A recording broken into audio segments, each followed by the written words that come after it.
It seems like Monaleo came out of nowhere with this sexy salon song. Not only does it slap, it has uplifted and united Black Americans in a way that hasn't happened in a long time. Sexy, soulaan, black American princess. I probably posted in the crib lighting incense. Lit bitch, I could get you touched in an instance. If you ain't black, stay the fuck out the business. Bow. Lit bitch, I could get you touched in an instance. If you ain't black, stay the fuck out the business. Bow. All the 9 blacks to the back. Ugh. All the 9 blacks to the back. Hold on. Y'all, I'm already pretty confident, especially being black. But that damn song got me walking around like, stay to the back, ho. I'm feeling extra powerful. I'm feeling like I got my superpowers. Like, what was that, December 2021? I'm feeling like that. I need it. I was stargazing. Life goes on. I need her, my babies. Sexy, soulaan, black American princess. I probably posted in the crib lighting incense. Lit bitch, I could get you touched in an instant. Say all the 9 blacks to the back. All 9 black to the back. We need to talk about the Black American expression of Monaleo. So I was introduced to Monaleo's music back in 2019 when she dropped Being Down Your Block. And I really just fell in love with her rap style because you can tell Monaleo reads. You can tell that not only is she a poet, but she is someone who understands words and telling stories and delivering messaging that have double, triple entendres. But lately, I cannot take my eyes off of how Monaleo expresses herself from the perspective of a Black American princess. Seeing the way that she's been exuding this recently has really caught my eye, and I just had to talk about it. So firstly, one of the things that really caught my eye was her video for We On It. But I love that song. And while the song may initially read as a fight song or something to get you hype, it more so sounds like war cry in a way, just with the chanting. And I just really loved how she executed the lyrics in a way that was very similar to how we do Black Hand games, like Miss Mary Mac or Down by the Bank. It's just that cadence that feels very familiar to Black culture and how we express ourselves through storytelling. In the background, a couple of the scenes, she also really honors the ancestors and was featured with indigo finger painting, which are both symbols of divine spiritual protection. And just having those hints that are very intrinsic in the Black American experience and history, I'm just like I said, that girl knows next is her wedding. I know I'm not the only one who's been following along with her bridal and wedding journey, and she's been very consistent with documenting pieces of her process that not only reflect family, but also honor the different practices that us as Black Americans have upheld when it comes to marriage and the ceremony of marriage, one of which is jumping the broom. And in her bridal shower vlog, she shared how she had a cinnamon broom that her, grandmother prayed over, and that had little prayers from her friends and family kind of woven into it. And it was such a beautiful nod to that tradition of jumping the broom, and it just really touched me how she honored, her grandmother and family in that way. And then one of the last songs that she played after her ceremony was a clip of her hopefully new song that she dropped soon, talking about being a sexy salon, being a Black American princess. Sexy, soulaan, black American princess. I probably posted in the crib lighting incense. That's what I want to hear from the girls. I want to hear more music that really highlights the culture of being a Black American princess. And yeah, I just think it's important that we celebrate Black women who are using their platforms to preserve Black culture. If it wasn't for Monaleo, I wouldn't have even known the term soulaan. And for one, thank you for educating me and us. I'm pretty sure I'm not the only one who had never heard of that. And why not? Clearly Christianity was pushed in and to wipe away our practices and things like that. It worked with my family because I didn't grow up. They were very Christian and very go to church, but it wasn't spiritual, burning of incense and things like that, which were things that I picked up on my own just from the friends that I had, their parents, and just exploring with crystals and certain little rituals, grounding, things like that. So it's crazy how I kind of found that on my own. So I do feel more drawn to hoodoo and things like that. And I've just went down this rabbit hole, and I'm so grateful. If she didn't make that song, how long would it have been before I knew? And I've always loved her. I've loved everything she's done. And now I just love her even more. Shout out to you, girl. Stop explaining a sexy soulaan song to non-Black Americans. My God. Because the way y'all will come on here, the spitting on the broom means this, the dripping of fish means that. That's why we can't have nothing. That's why our culture keeps getting stolen. Because some of y'all don't know how to do this. The day y'all learn how to do this, is the day we'll actually have something for ourselves. I don't even like when y'all be making videos on how to do certain things, because it's giving that y'all don't respect private practices. Because I understand some cultures are supposed to be shared. People love sharing their culture, proud of it. When it comes to certain things, specifically in Black American culture, our ancestors were unalive for these kind of things. Burned for these kind of beliefs. To sit online with culture vultures all day long, saying, oh yeah, here's all the private practices that my ancestors unalive for by your ancestors, and let's share them because they're fun. Are some of y'all on crack? Please, take 2 seconds to think about our history. Embrace the song, love the song. Even you see Monaleo, you didn't do a whole bunch of explaining, because that's not how it's supposed to be. So stop all that explaining before our culture continues to be their costume. Okay, don't worry, girl. I got your back. From right here. My fellow cousins, and I'm referring to the cracker hoes, they really got some nerve, okay? Because what do you mean you're mad because Monaleo said all the non-blacks to the back? Y'all got some nerve to be mad about that. Are we forgetting Rosa Parks? What? I'm confused. Y'all are the ones that are not invited. Y'all can't even be in the back. That's why she said y'all can be the lookout. And it's me. I'm gonna be the lookout. I'm gonna be security. Because y'all can't get through. Y'all ain't got no wristbands. Because y'all are weird. Weird. So don't y'all worry. Me and KT, you know, Leo's bestie and maid of honor, we're gonna be back there. We're gonna be like securing it. We're gonna be the bouncers. Because y'all are weird. God forbid someone is proud to be who they are. God forbid. To all the white people who want to be soulaan, I'm going to tell y'all the secret that a lot of black people ain't going to tell y'all. So listen up. My community going to get mad at me for saying it, but I don't give a fuck. I want y'all to be a part of it. Fuck them. All lives matter. If you truly want to be soulaan and take pride and show appreciation to our culture and really want to get involved, this is what you have to do. There's a lake called Lake Lanier. It's in Georgia. Find your way to Georgia. Whatever you got to do, you got to find your way to Georgia. This is part of the initiation. You need to go to Lake Lanier around somewhat this time, when the sun is down, when it's around nighttime. And you have to go and put your feet in the lake. You can submerge yourself in the lake, depending on how deep you really want to be connected with us. But you can put your feet in there, whatever feels comfortable to you. Get into the water. Get into the water, and you close your eyes, and you take 3 deep breaths. And you say, ancestors of all black people have suffered, done wrong, that have been done some form of injustice. I ask that you accept me and embrace me. And I ask that all my sins, my ancestors be forgiven. You're probably gonna hear some noises, but that's all our ancestors. They're all trying to come hug you. They're all trying to hug you and embrace you. And I ask all palm-colored people, you do this in masses. This is how we will be able to understand that you do root for us as black people. So, like I said, you gotta go to Lake Lanier. You gotta go at night. All lives matter.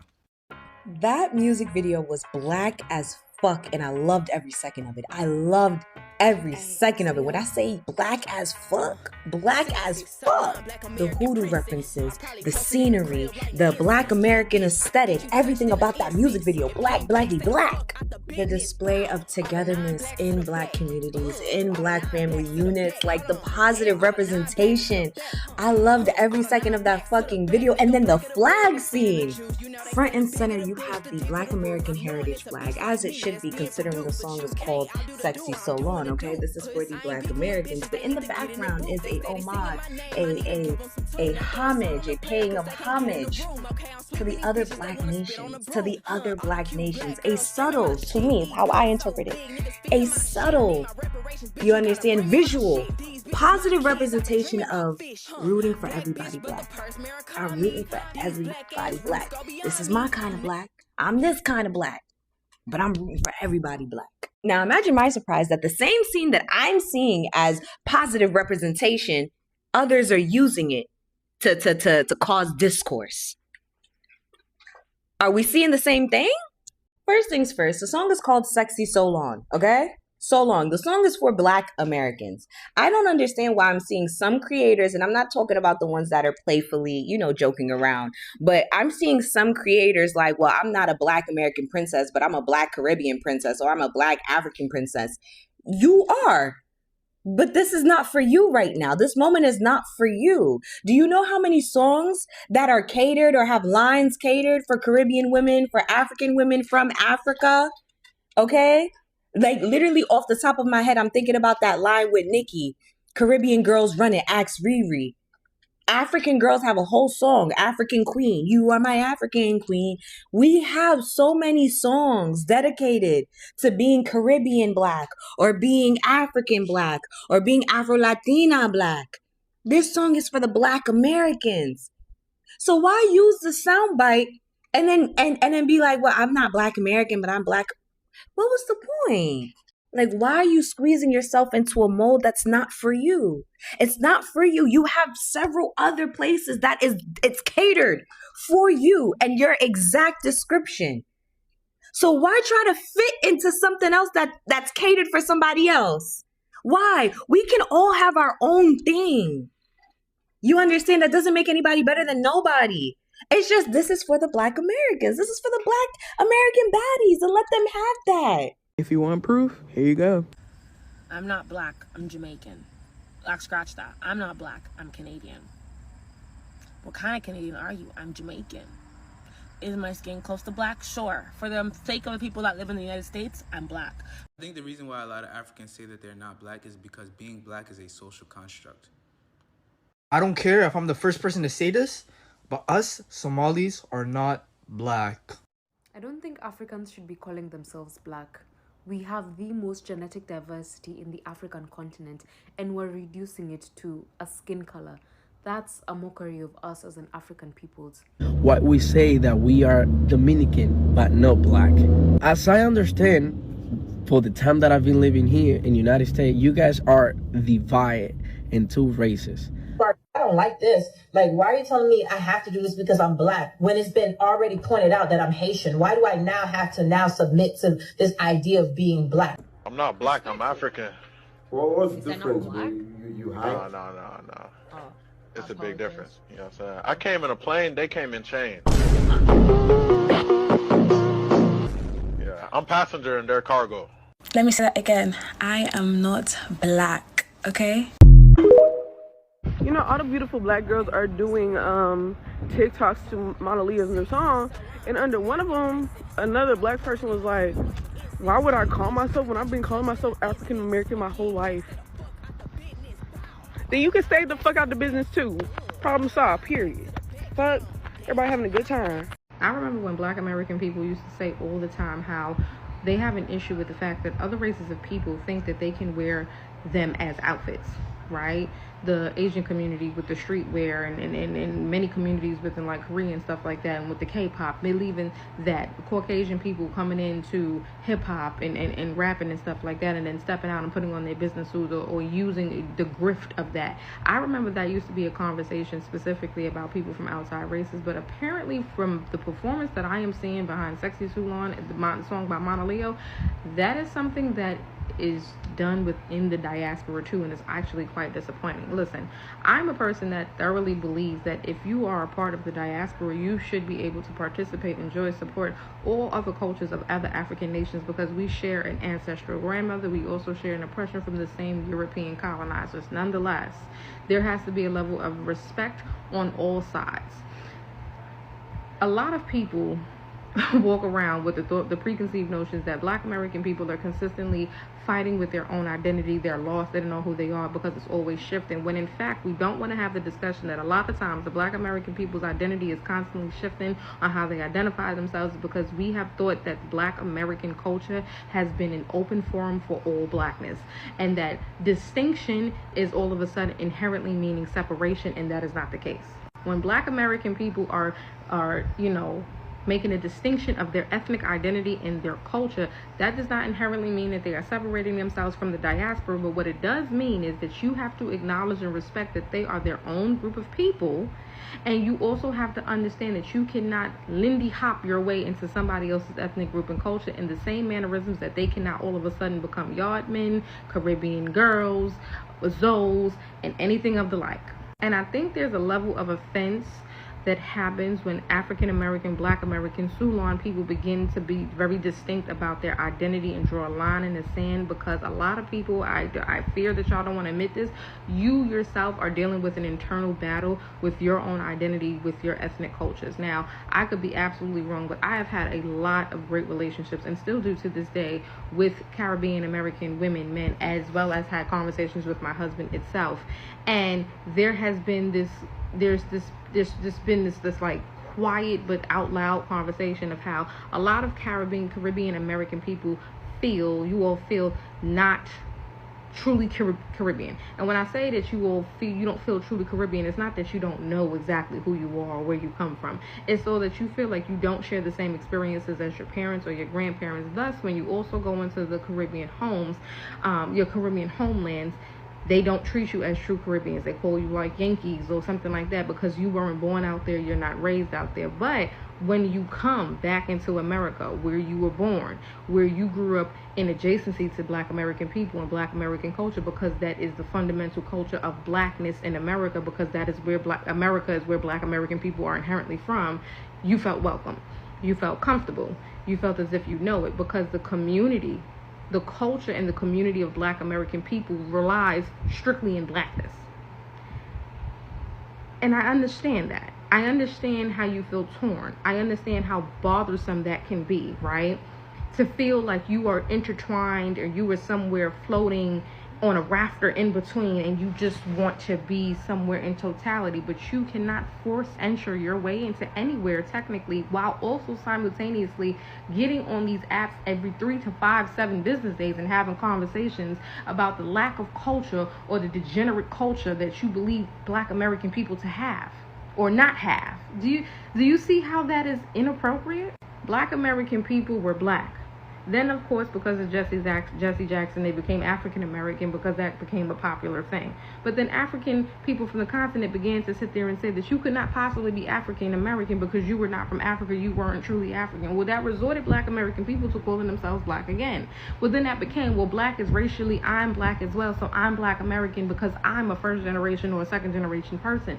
That is not distinctly what it meant. Well, now Black American people have given up those identities and have decided to say that they were either foundational and now or soulaan, and here we are shifting the goalpost again. Well, soulaan means it should be for all Blackness. Soulaan and soulani is not for all Blackness. And the fact that we walk around here consistently claiming that Black American people walk around with main character syndrome while simultaneously centering yourselves in their culture because you want to feel reflected upon, that is another conversation that we have to have if we truly want unity. And I believe that the unity exists when we're not online, but unfortunately, because everybody is so inherently into these fucking phones and new uses, it's starting to come off the phones and off the cameras into real life. I'm watching it.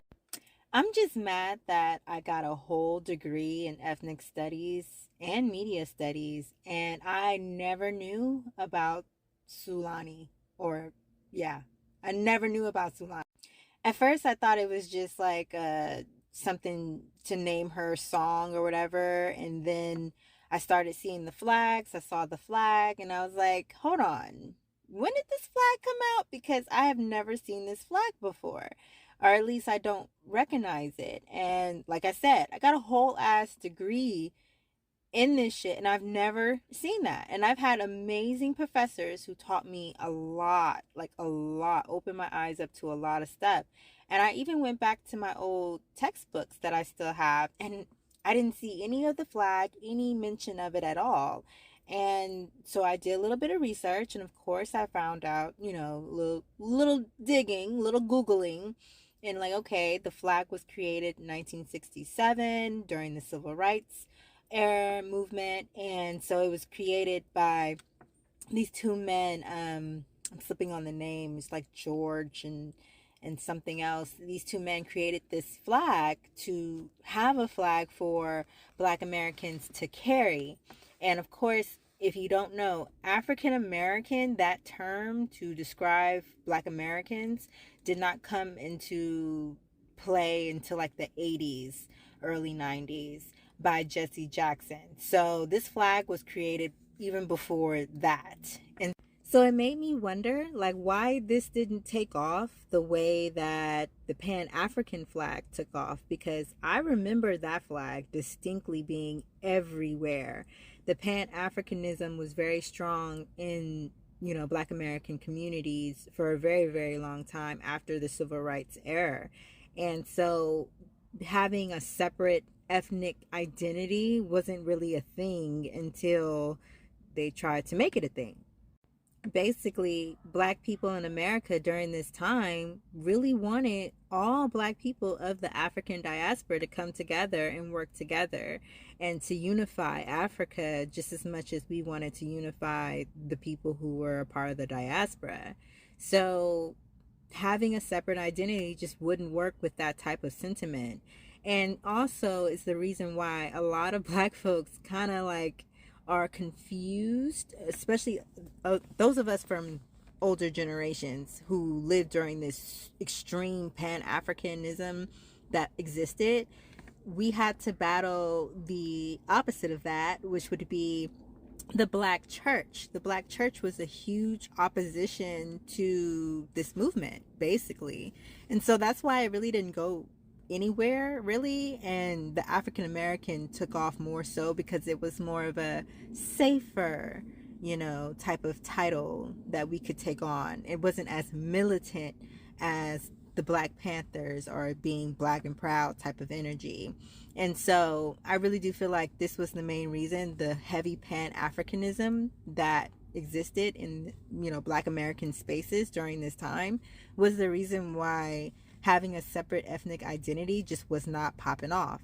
It's also the reason why a lot of black folks kept with that sentiment. And when immigrants from Africa or from the Caribbean or what have you come over here and they look black, they have the appearance of black, they have African ancestry, we automatically like, look, we're in this together. You're black. You're black, you're black, you're black. And so I think it came from a good place, but in reality, it's the blanketing, like we're going to blanket everybody as this one thing. And we know for a fact that we are not a monolith. Even black Americans are not a monolith.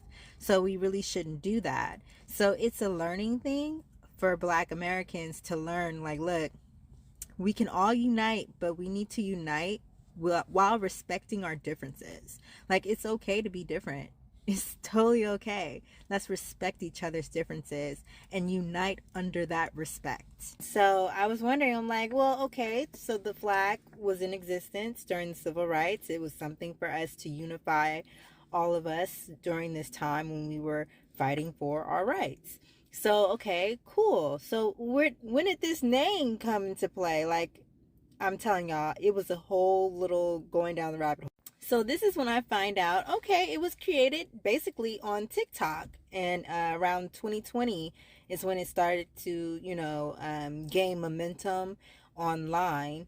And the flag was incorporated into this whole thing of like giving a name for black Americans, giving an ethnic name and ethnicity that didn't, incorporate the nationality like black American or African American does, but it's giving us a way to self-identify and have a name for who we are as a people, because we are a very cultured people. We are we do have a particular ethnic making, even though we're all not exactly the same. We do have a mixture, an admixture that is unique to where we're from, where we were situated here in America. And we need a name. The Creole, they have a name. The Gullah Geechee, they have their name. So we have all these people who have a name, but what's the name for us black American folks? And it's Sulani. So I was like, this is dope. I really, really like this. And the fact that Taurus came out with it's just so perfect. That's the sign of music, of creativity, of beauty, of culture, of all these things. Very much so like Oshun type of energy, or Hathor, type of energy, with the creator energy, the feminine creator energy that cultivates. So that was dope that she was basically the one to put this on the map and make it more mainstream than it was, because it existed. It just, a lot of people didn't know about it. Don't try to act like everybody black knew what Sulani and all that, Solani and all that. No, we all didn't know about this, but I am down for it. I like it. I think finally we have an ethnicity, a name for us that, doesn't divide us or, separates us from, the African diaspora, but gives us something to add to it to say, no, this is ours, right? And it's not racialized like the term black has been racialized, just like white is racialized. It's not racialized at all. It really is a title for us that we can stand behind. And it's not divisive or off-putting like the acronyms that exist. I don't have a huge problem with FBA and ADOS. I get the sentiment, but at the same time, it's kind of like lacking, just like African American had its issues that I just can't get behind.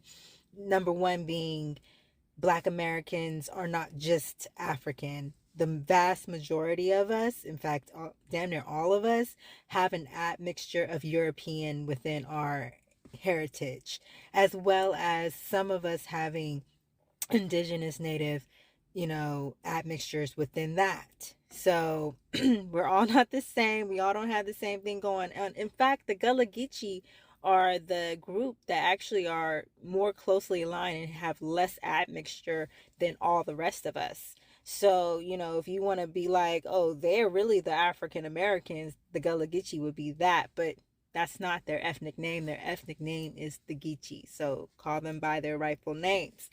But now we got a name, y'all. I'm so happy about that. And, and with ADOS, it was more of like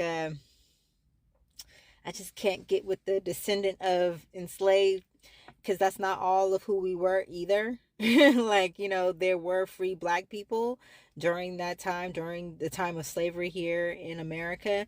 There were free Black people who existed.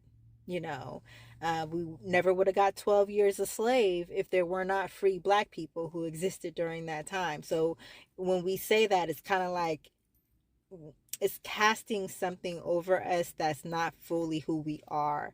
So I always kind of had a problem with ADOS in that degree. And, foundational Black American, once again, that Black in there with that American, it's like, okay, that's a nationality. We don't need the hyphenation at all. And Black is definitely still racialized. But Sulani, that's not racialized at all. That's something that was internally created. And I like that. That's what's up. So if you ain't black, stay the fuck out the business. Bow. All the 9 blacks to the back. All the 9 blacks to the back. Hold on.